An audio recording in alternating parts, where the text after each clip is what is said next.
the maiden interview on this radio station. It's the audiovisual segment of this radio, and we're so glad to be here. My name is Inya Ode, and it's my honor and pleasure to have this maiden interview. And I'm so honored as well to have one of the brains behind this particular radio station, and of course, the Legislative Center for Security Analysis in the studio with me. And he is the President of the Senate, the Chairman of NILDS Governing Council, Distinguished Senator Ahmed Ibrahim Lawan, PhD, GCON. Thank you so much for being here, sir. Thank you very much for having Have me. you here. And Glad to be here too. Okay. And we also have another brain behind this. In fact, this is a dream come true for him. He is the Director General of the National Institute for Legislative and Democratic Studies, Professor Abubakar O. Sulaiman. Great to have you. Thank you very much. It's a pleasure. Okay, fantastic. So, sir, this is a dream come true, so to speak. It's something you have worked on for so long. And I'm just wondering what the motivation is for you behind establishing the Legislative Center for Security Analysis, and indeed what you hope it will achieve at the end of the day. Well, thank you very much for this very important and relevant question.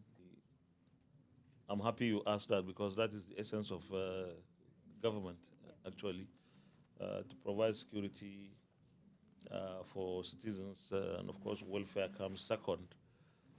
You know, for quite some time now, maybe for some two and a half decades, Nigeria has been facing a lot of security challenges, right? Especially from 2009, when the insurgents in the northeast, Boko Haram, decided to take up arms and fight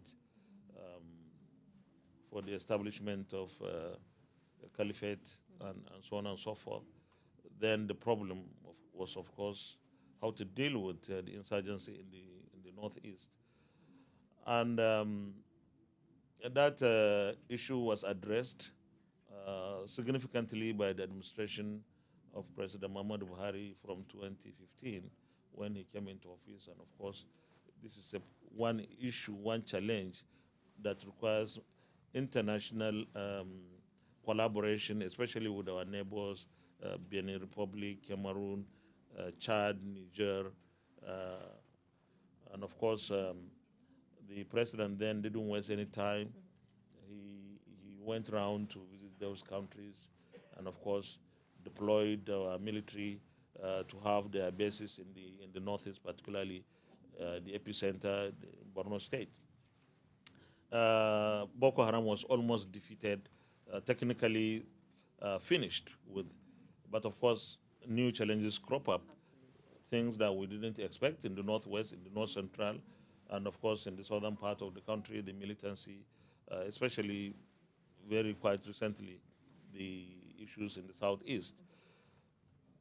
Any serious government and any serious parliament will continue to think of ways and manners of how to address these critical issues of providing security or improving on the security situation. This is one outfit that will provide the opportunity for us to understand better the issues that brought us into where we are today in terms of security. This is one center, in my understanding, that will give us the way out. DG Nils and his team to continue to engage with other similar international agencies across the world to see how they have been effective in what they have been doing since their establishment. Because I know that this is one of its kind in this country. Yeah. And many security agencies would like to relate with this center. And that means this center must continue to be up and doing, must be efficient, must be effective, if it will have to attract and maintain people or experts that would like to associate with it. We in the National Assembly are looking forward to collaborating or working together with this center. We try to do so many things in support of the executive to fight insecurity in the country. In the Eighth Assembly, between 2000 2015 and 2019, we held so many summits, particularly one national summit that brought all the security outfits in this country, and it was opened by Mr. President himself then to find measures on how to deal with the insecurity in the country.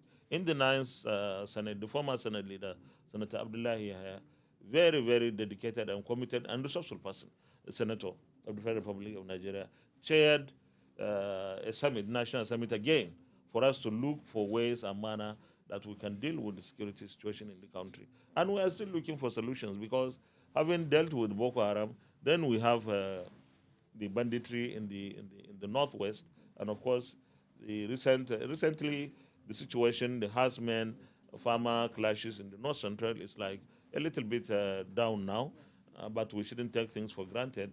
And of course, the situation in the southeast is also improving. So we believe that in the National Assembly, we must continue to rely on this center to give us more resources for us to take informed decisions and come up with legislative interventions that will support the executive in quelling the insecurity in the country. So we are very glad that this has come to stay. And of course, when the director of this center was making his address, Professor Zuburi Dagwana was saying, like Oliver Twist, did he say Oliver Twist? But he said you would ask for more and more support. You don't have to ask. This is our own outfit. This is a National Assembly creation. Fantastic.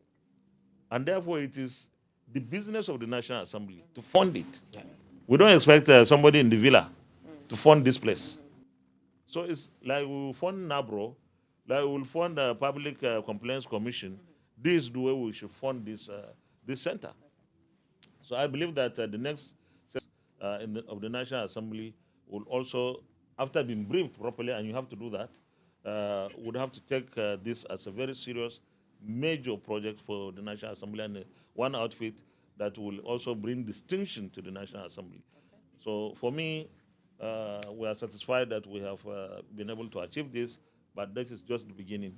And we pray that this center continues to provide the kind of leadership in this country, because it's the first of its kind, provides leadership in this country, and indeed attract people from different parts of the world, especially in Africa, to come and get resources.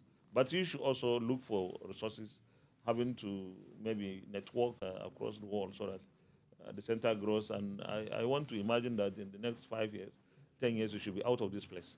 You should have, is this a building? You should have a bigger building, because you should attract more resources, even outside of what National Assembly will appropriate for you. If you are up and doing, and I guess you will be, there will be so much support from within the country and outside of the country, from agencies that want to really support any initiatives about providing security in our country for our people. Amazing. Thank you so much for that fantastic response to all my questions. Great. Okay, no, but we're not done. Let me just speak with Prof. I mean, this is a dream come true for you, establishing the center and also establishing radio. What is that message you would want the radio particularly to convey to the people? I think the distinction is for another thing for them to approve of it. They not just approve of it, they gave us the resources to get it actualized. So tell their story. The parliament must tell a story. You don't need to rely on the media from the executive with due respect before you tell your story. So how do we get people enlightened? How do we get them informed about lobbying made, about the oversight functions, about the representations, about the key mandate of the legislature? You can only get that done maximally if you have our own medium, and that is the essence of this radio station.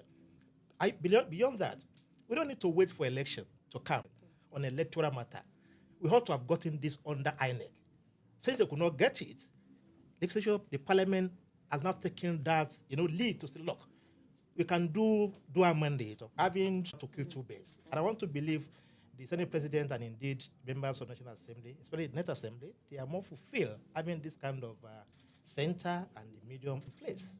It's just normal that people should be happy about this development. And indeed, as the Senate President has said, it's the first of its kind, and it looks like your work is cut out for you, sir. and we wish you the very, very best. Well, before you round up, since this is a National Assembly outfit, more or less, if you are going to tell the story of the National Assembly, you should start independence. In fact, pre-independence. You can serialize this thing because you need to educate Nigerians, especially the young ones.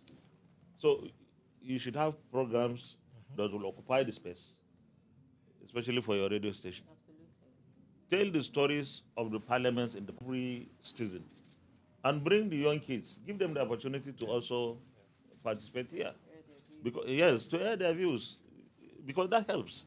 It will have a lasting positive impression on them once they are coming here and they are being told this is what happened, and they will grow to understand that members of the National Assembly are not monsters. Yes, because the impression that many people try to create unfairly, mischievously, is that National Assembly members are no good people. And yet, we are the ones that make the laws that govern everybody. And yet, 4 years, after every 4 years, people will go and queue and vote for people to come to the National Assembly. We are not saying we are saints. We are human beings and we can err, but not deliberately do anything that will harm the citizens that we represent. We want to always do what will make life better. And this 9th National Assembly has done so much to improve on the lives of Nigerians. Probably we'll find time, especially members of the current assembly, from time to time to come and talk here about what we have been able to do in the last 4 years, because we have to tell our own story. Yeah, and indeed we look forward to it. We look forward to hearing those stories. We look forward to hearing all those achievements and educating the Nigerian people really on what have been achieved so far. And on that note, we want to say thank you so much, sir, for honoring us on this inaugural interview. Thank you very much. Democracy Radio 104.9. We've been speaking with the President of the Senate and Chairman of NILDS Governing Council, Distinguished Senator Ahmed Ibrahim Lawan. He is PhD GCON, and we're so honored once again, sir, for having you here. I think as part of the legacy of the United Assembly, yes, is the commissioning of Harmony State tomorrow too, under his leadership. Right. I think it's very important. Okay, so that's something to look forward to as well. So the National Assembly, the 9th Assembly, has been quite busy, and we're grateful to you for all these projects, and Thank you very much. Thank you very much. Professor Abubakar O, Sulaiman, thank you so much, sir, for being here. The Director General of NILDS, and he has been the brain behind this, and we're so glad that this is coming true for you as well. Congratulations. Thank sir. you very much. Thank you so much. DG, you should be organizing quiz.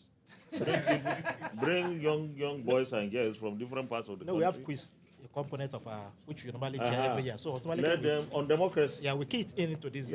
Just anything that will involve our young people. You know, am I free to go? That's the inaugural interview. We'll be back with so much more. Thank you for staying. All right, thank you. So we can leave now.